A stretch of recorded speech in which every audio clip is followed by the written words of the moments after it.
इधर आओ इधर।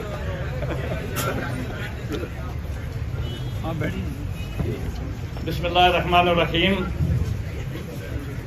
खान साहब के सामने बोलना मेरे बस का रोग तो नहीं था, लेकिन मैंने अपने आप पर भी जबरदस्ती की और आप सारे दोस्तों पर मुझे माफ कर देना।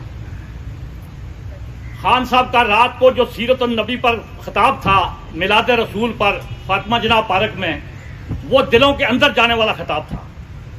मैं अच्छी तकरीर नहीं कर सकता, लेकिन मैं तकरीर को समझता हूँ।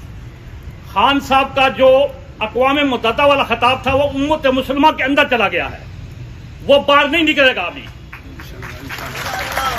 ये जिस माफिया के पीछे खान साहब आप लगे हुए हैं, इनके इंशाअल्लाह ये आखिरी हैं, इनकी ये आखिरी दौर में दाखिल हो चुके हैं। जब कोई हरामखोर मरता है तो वो थोड़ी सी देर लगाता है,